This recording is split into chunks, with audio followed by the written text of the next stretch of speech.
فنفوز فوزا عظيما. Salam padamu duhai Husain,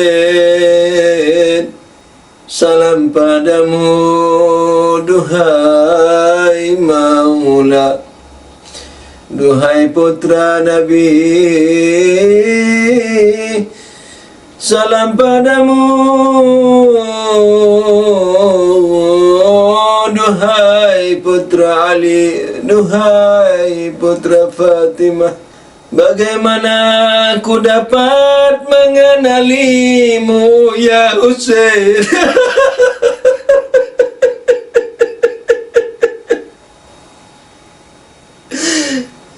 Ya Allah, karena kulihat badan bergeletakan tanpa kepala ya Husain. Manakah tubuhmu?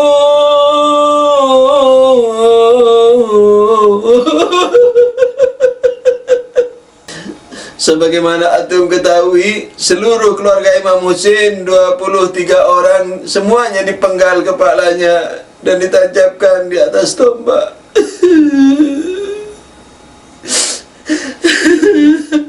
Ya Allah, terima kasih telah memberikan taufik ini kepada kami ya Allah. Bagaimana aku dapat mengenalimu ya Husain?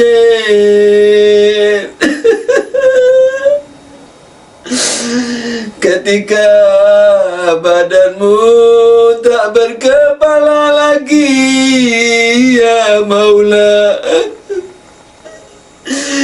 ya Sayyidi, ya Maula. Kami bukan Zainabmu, kami bukan saudari tercintamu yang dapat mengenali tubuhmu, yang menyergap tubuhmu tanpa kepala.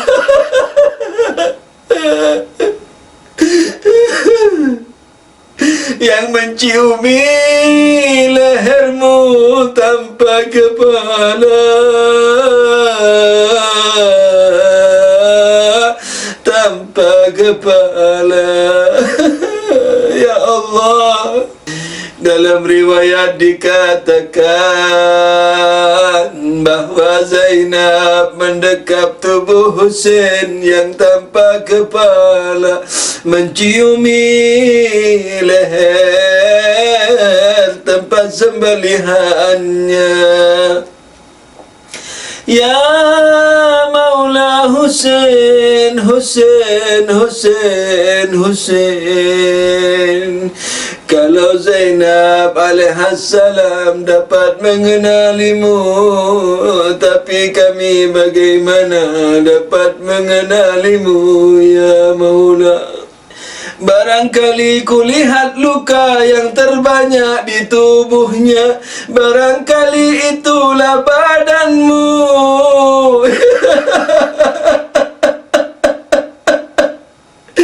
Ya Husain, ya Husain, ya Husain. Dalam riwayat dikatakan bahwa Imam Husain sebelum berperang terakhir setelah semuanya syahid, beliau mengganti bajunya dengan compang-camping, karena beliau tahu begitu mati syahid pasti dirampasi semua bajunya yang bagus, baju perangnya dan seluruhnya. Dan dikatakan juga bahwa karena mereka berebut cincin, akhirnya tidak sempat dibuka karena berebut, lalu dipotong jarinya Imam Husain. Mungkinkah yang banyak lukanya,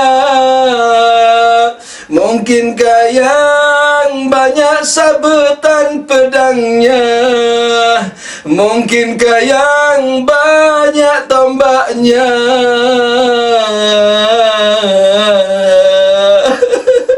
Inilah badanmu dirinya ya Husain.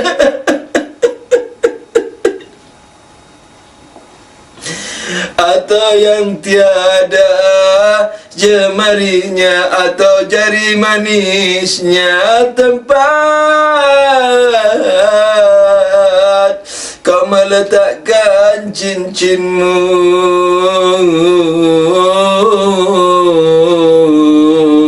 ya Maula Husain.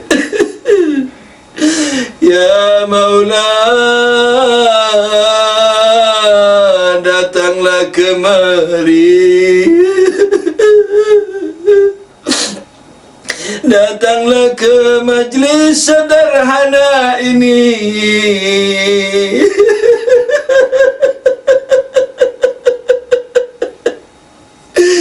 Datanglah ke jiwa kami yang gelap ini, datanglah ke dada kami yang kotor ini, ya Sayyidi, syafaatilah kami semua, kami semua.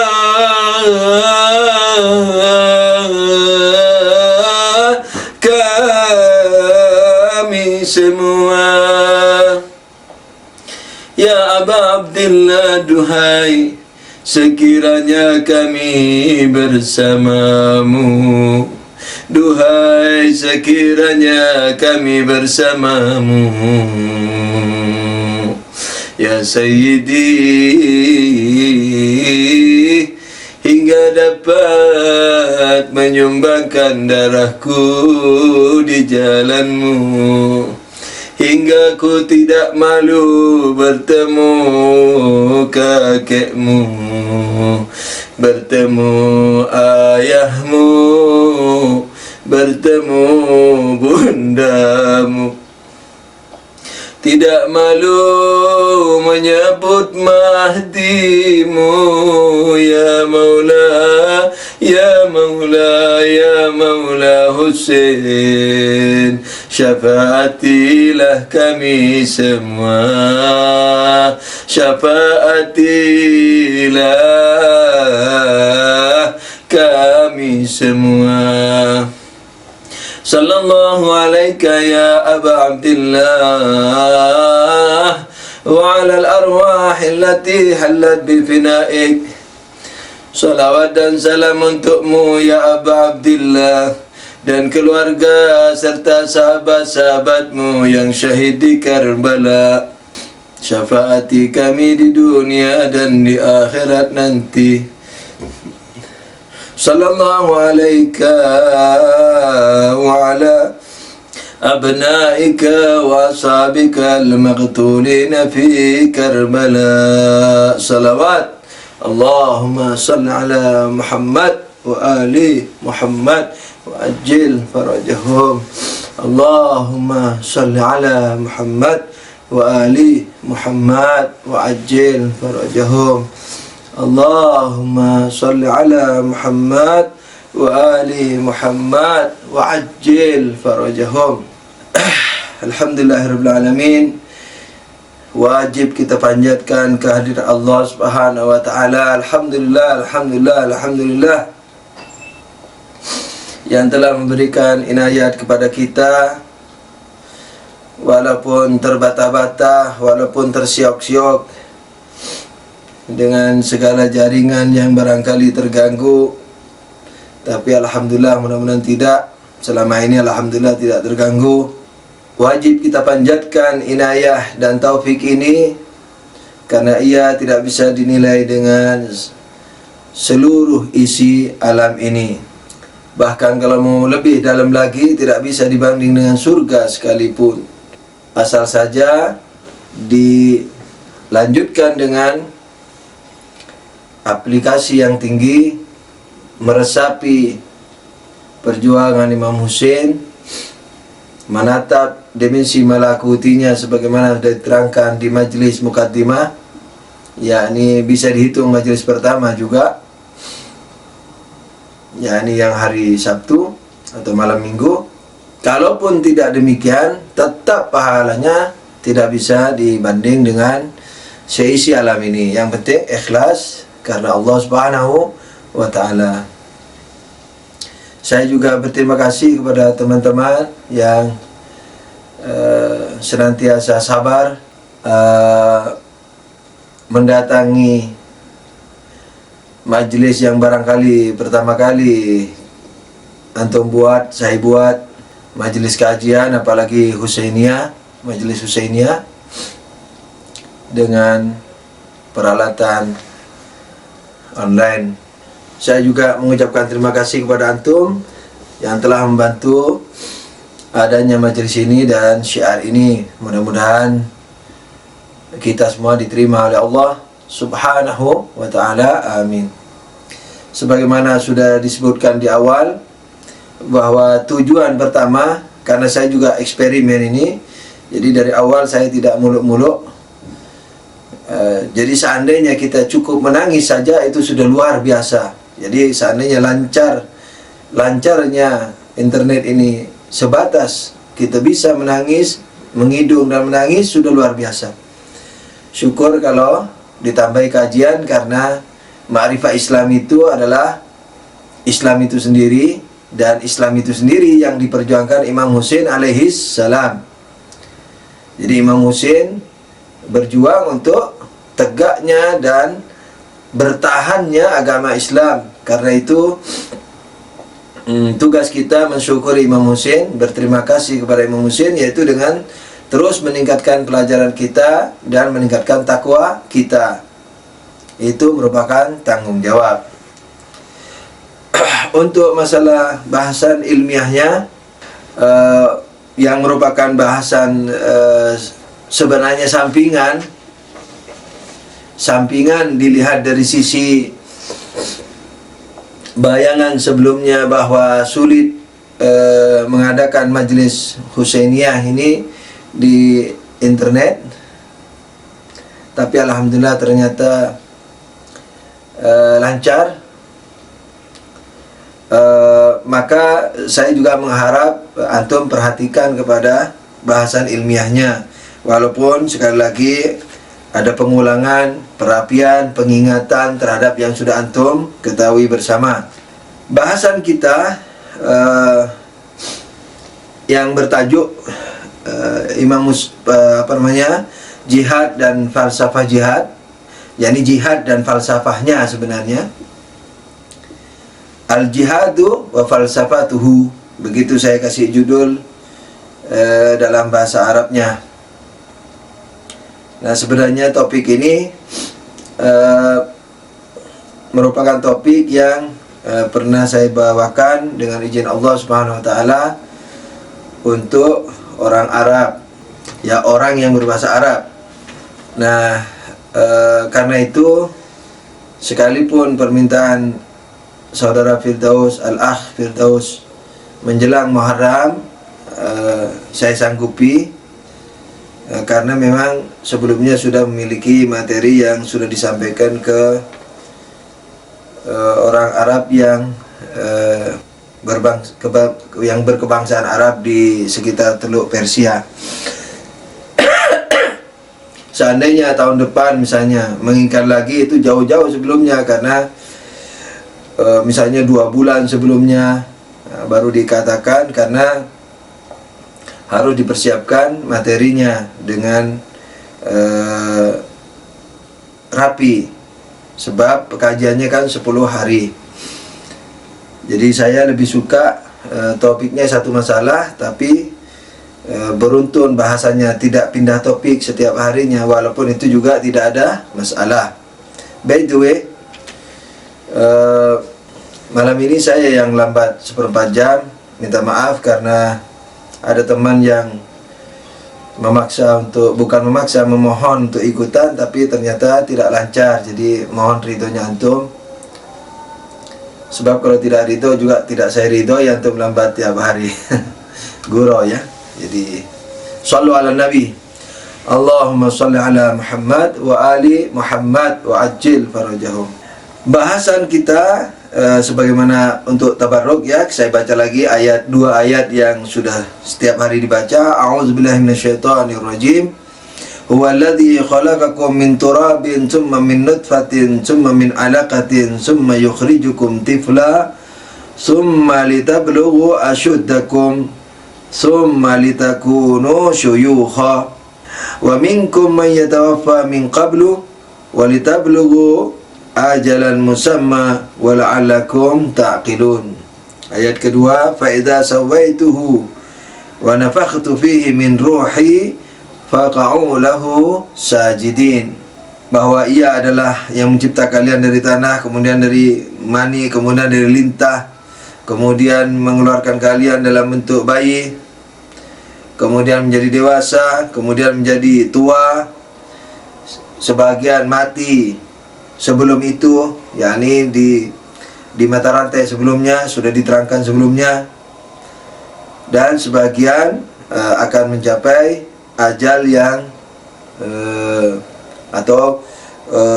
ajal yang dicanangkan, bukan ditentukan, dicanangkan, sebagaimana pencanangan produser komputer bahwa komputer ini berumur 10 tahun, 5 tahun, kalau tidak ada hal misalnya, itu ajalan musamma.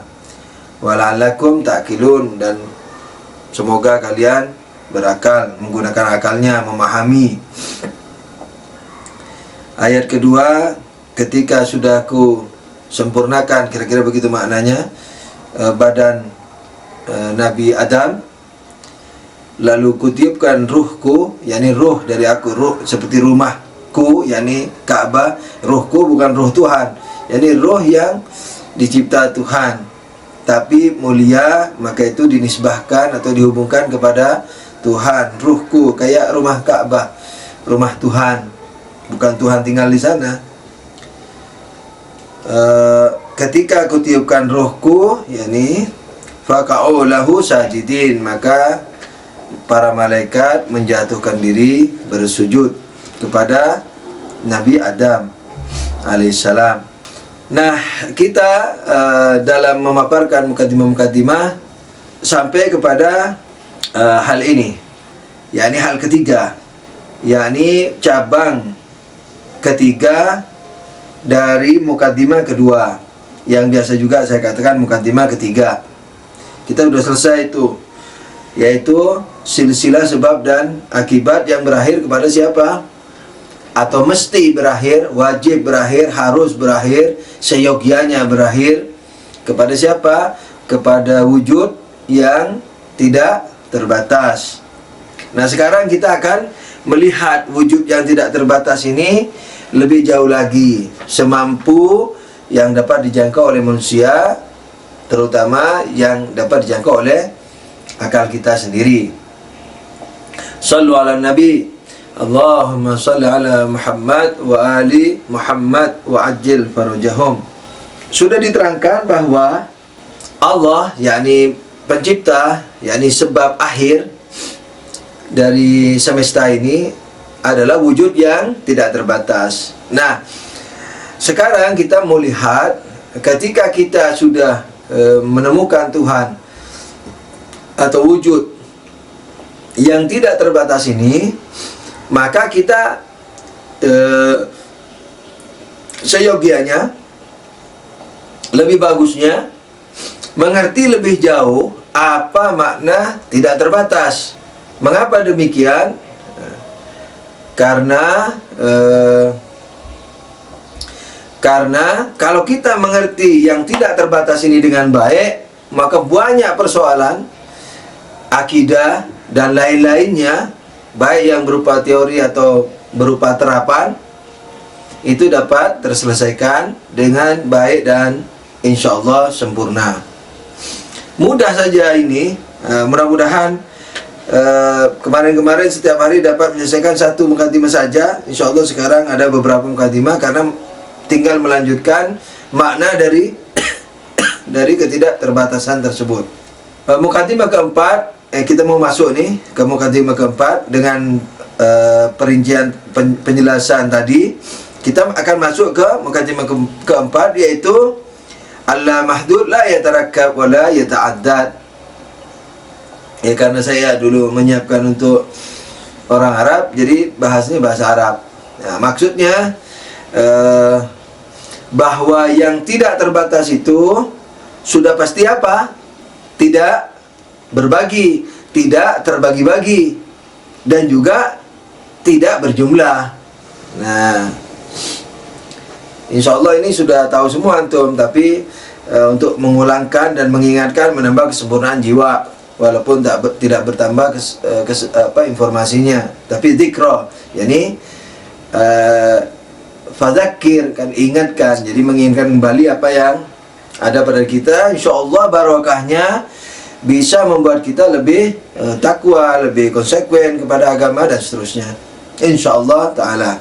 Ketika Allah itu, bukan ketika bermula ya, ketika kita sudah paham maksudnya, bahwa Allah itu tidak terbatas, nah, berarti tidak mungkin ada dua, tidak mungkin ada tiga, yakni la yata'addad, tidak mungkin berbilang.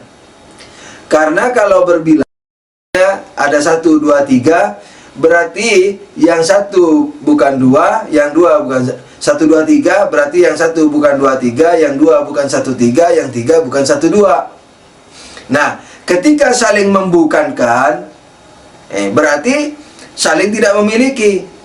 Ketika saling tidak memiliki, berarti saling membatasi. Tuhan memang bukan makhluk, Tuhan bukan makhluk, jelas. Tapi pembukanan ini bukan pengurangan kepada Tuhan. Tuhan bukan makhluk, kan barangkali ada orang beranalogi, Tuhan juga dikatakan bukan makhluk, bukan gunung, bukan bumi. Nah, tapi pembukanan di sini bukan pembukanan kesempurnaan, tapi apa? Kesempurnaan terbatas. Jadi Allah bukan gunung, Allah bukan makhluk. Kenapa? Karena makhluk terbatas. Nah, jadi kesempurnaan yang terbatas ini mesti dinafikan dari Tuhan. Jadi positif. Jadi penafian, penegasian negatif, positif. Penegasian positif terbatas, nah, menjadi penetapan terhadap positif yang tidak terbatas. Jadi tidak ada masalah. Tapi seandainya Tuhan satu, Tuhan dua, Tuhan tiga. Nah, ketika dikatakan Tuhan satu bukan Tuhan dua dan tiga, dan dikatakan Tuhan dua bukan Tuhan satu dan tiga, Tuhan tiga bukan Tuhan satu dan dua, nah, pembukanan di sini betul-betul tidak, jadi penafian kesempurnaan. Jadi ketika dikatakan Tuhan satu bukan Tuhan dua dan tiga, yakni kesempurnaan Tuhan dua dan tiga ini dinegasikan atau dinegatifkan dari, bukan dinegasikan dari Tuhan satu. Jadi Tuhan satu tidak memiliki kesempurnaan Tuhan dua dan tiga. Begitu juga ketika dikatakan Tuhan dua bukan Tuhan satu dan tiga. Begitu juga kalau ketika dikatakan Tuhan tiga bukan Tuhan satu dan dua. Begitu. Nah, ketika saling menegasikan, berarti masing-masingnya terbatas. Tuhan satu dibatasi Tuhan dua tiga, Tuhan dua dibatasi Tuhan satu tiga, Tuhan tiga dibatasi Tuhan satu dua. Berarti terbatas. Padahal apa? Dalam pembuktian silsilah sebab akibat, wajib tidak terbatas, mesti tidak terbatas. Jadi wajib tidak terbatas atau mesti tidak terbatas, kan begitu. Dengan demikian, maka ketika kita sudah paham Tuhan itu tidak terbatas, berarti tidak mungkin berjumlah.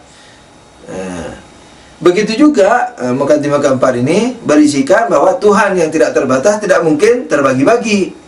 Seperti Trinitas, satu dalam tiga, tiga dalam satu, tidak mungkin. Kenapa? Karena ketika terbagi-bagi, Tuhan satu, bagian 1, 2, 3 sama-sama menegasikan. Bagian 1 bukan 2, 3, bagian 2 bukan bagian 1, 3, bagian 3 bukan bagian 1, 2. Jadi penegasian ini sama-sama saling membatasi. Mereka bersusah payah itu menerjemahkan Trinitas. Kadang-kadang mengatakan rokok kayak rokok, kertasnya, tembakaunya, apinya. 1 dalam 3, 3 dalam 1. Nah, itu tambah parah lagi, tambah materi lagi kan. Nah, Jangankan materi, non materi aja ketika dia berbagi kayak malaikat barzakh itu, jadi ada warna, ada rasa, ada ilmu, ada dan sebagainya. Itu sudah terbagi, berarti terbatas. Karena masing-masing bagian saling membatasi. Ketika saling membatasi, kumpulan keterbatasan seluas apapun tetap terbatas sebagaimana sudah dijelaskan dalam argumentasi atau mukaddimah ketiga kemarin. Kita lalui ini sudah, karena insya Allah sudah jelas. Saya juga tidak terlalu cepat menyampaikan materinya, karena di samping untuk mengulang untuk antum, juga bisa dimanfaatkan oleh teman-teman yang lain yang tidak hadir di majelis, yang barangkali insya Allah dengan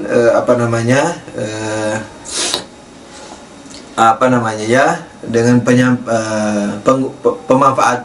pemanfaatan dari rekaman kajian kita ini atau majelis kita ini, insyaallah taala. Selesai sudah yang keempat, mudah, tidak terlalu sulit, tidak sulit, tinggal direnungin bahwa kalau Tuhan itu tidak terbatas dan wajib memang tidak terbatas sesuai dengan mukaddimah ketiga, maka mukaddimah keempat merupakan konsekuensinya. Berarti Tuhan tidak mungkin berjumlah. Berarti Tuhan juga tidak mungkin bercabang, yakni terbagi-bagi. Nah, ini penting, ini simpen dulu. Gitu. Mukaddimah kelima, Allah mahdud la yakhluqul murakkab li'anna al-illa la budda an yatanasab ma'a ma'luli. Nah, satu lagi yang mukaddimah yang lain, yaitu yang kelima ini, yaitu ketika kita sudah paham bahwa Tuhan itu tidak memiliki bagian, karena ketidakterbatasannya, berarti apa? Berarti makhluknya satu. Itu bukan banyak. Jadi jangan dikira bahwa alam materi ini dicipta oleh Allah secara langsung. Memang pencipta hakiki Allah, karena yang namanya alat perantara itu mu'allak, yakni tergantung sepenuhnya wujudnya dan seterusnya kepada Allah Subhanahu wa ta'ala. Jadi kalau Nabi Adam dari tanah, bukan tanah yang mencipta. Tanah itu hanya perantaraan yang dibuat Allah untuk mencipta tubuh Nabi Adam alaihissalam. Begitu juga dengan yang lain-lainnya. Kalau kita misalnya dari mani dan seterusnya, bukan mani yang mencipta kita, tapi Allah. Tapi melalui mani, tidak bisa langsung gitu. Bisa, akan tetapi kita tidak. Jadi Tuhan mampu, tapi kita yang tidak mampu menerima itu, menerima inayah langsung itu. Persis seperti misalnya sering juga di internet tuh ditanyain, misalnya orang-orang Sunni misalnya atau semacamnya, saudara-saudara kita ahli sunnah, tapi yang Wahabi ini, kalau ahli sunnah Syafi'i karena dia mewajibkan taklid, maka tidak ada masalah. Yang mengaku Sunni, yakni Wahabi, suka mengatakan bahwa apa-apa mujtahid kan gitu. Nah, kalau tanya ke Syiah tentang fikih, dibilang kamu taklid saja. Kalau kamu mau tahu harus mujtahid dulu. Nah, itu sering jadi ketawaan oleh Wahabi-Wahabi ini yang tidak ngerti. Padahal kalau mereka misalnya di kampus segala macam, sudah tahu juga tidak akan tanya hal-hal yang berkenaan dengan spesifikasi atau spesialisasi yang tidak dibidaginya. Seperti kedokteran, misalnya tanya ke dokter, kenapa saya harus operasi jantung? Apa masalahnya? Di mana problemnya? Dan seterusnya. Yakni ingin argumentasinya yang detail. Dokternya pasti akan mengatakan, kamu ini mau berobat atau mau kuliah? Kalau mau kuliah, ke kampus sana, jadi dokter. Dok, apalagi sudah tingkat spesialis, apalagi sudah tingkat profesor. Misalnya dokter lain sampai ke spesialis sudah nggak bisa nyembuhin. Ini tinggal satu nih, yang profesor unggulan, yang a'lam ini bisa ngobati. Terus yang pasiennya yang mau operasi otak ini pakai detail-detail, mau tanya dalilnya apa, saraf apa, dan harus diapain, pasti tidak akan dilayani.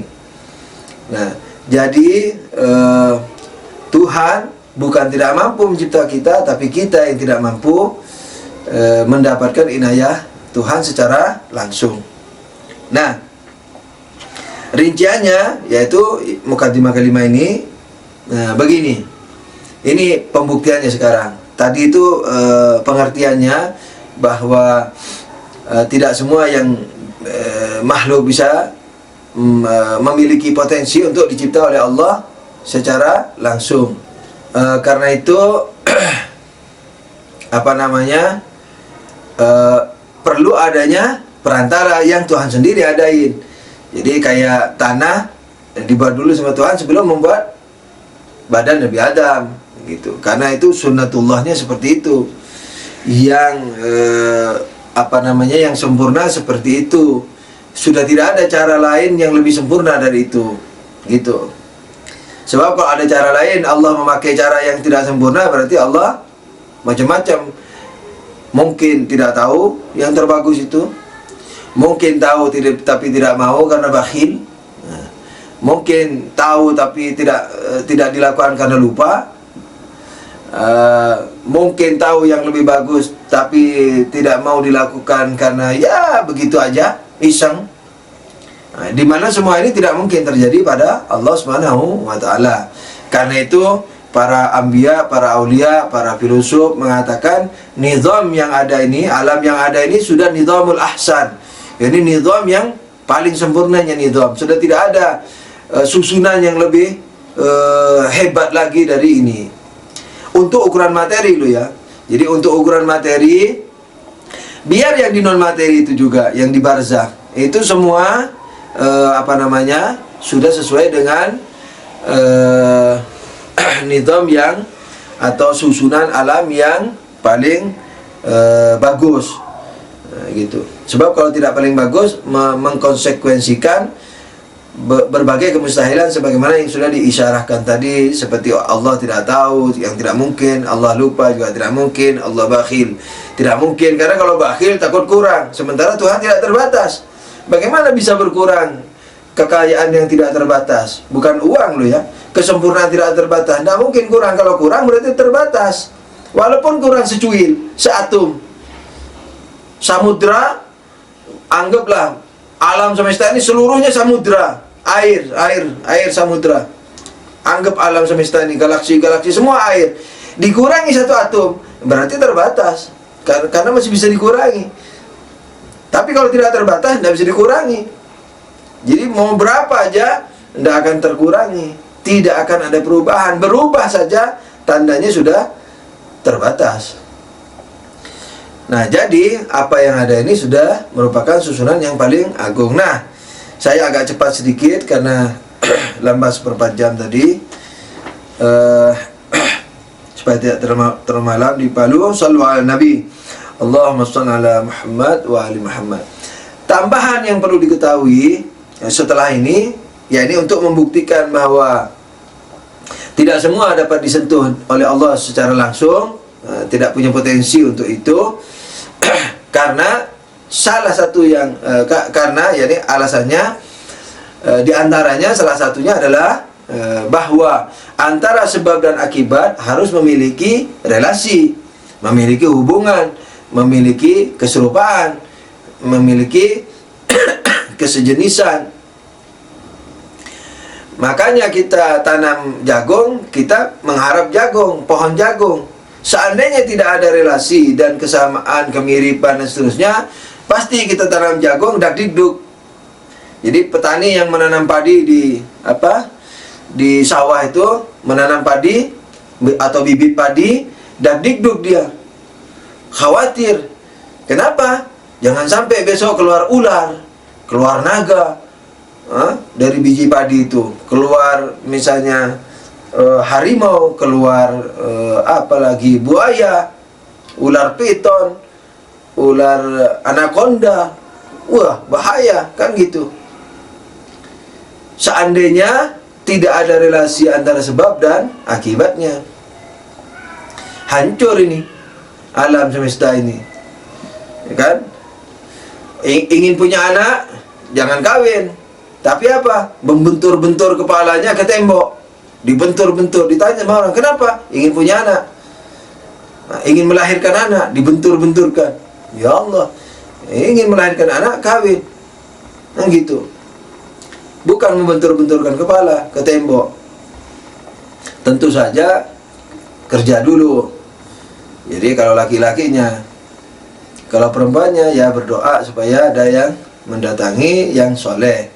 Mudah-mudahan semua hajat-hajat semua ikhwan yang ada di majelis di sana dan di tempat lain juga, terutama masalah kawin ini, mudah-mudahan mendapat kemudahan dari Allah Subhanahu wa taala. Tentu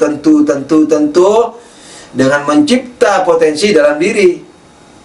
Misalnya yang perempuan walaupun cantik segala macam, nyarinya yang lelaki yang beriman walaupun kurang mampu misalnya, tapi mampu mandiri.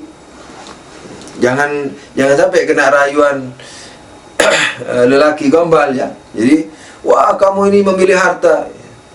Jawab aja, iya dari awal juga kau memilih harta. Kau ini memandang materi. Kau juga dari awal memandang materi. Coba aku jelek, punya hidung dua, kau mau sama aku? Nah enaknya kau tidak kerja mau kawin, ya, kerja dulu sana. Ya, toh? Jadi ciptakan potensi dalam diri. Pancing Allah itu, ya Allah, memancing Allah mudah banget. Niat, azam, kerja, datang ke Allah selangkah, Allah 1000 langkah datangnya. Begitu. Jadi bukan Allah berinteraksi ya. Kalau saya katakan memancing itu sekedar menyederhanakan bahasa. yakni ciptakan potensi dalam diri. By the way, sallu ala nabi, Allahumma salli ala Muhammad wa ali Muhammad wa ajil farajahum.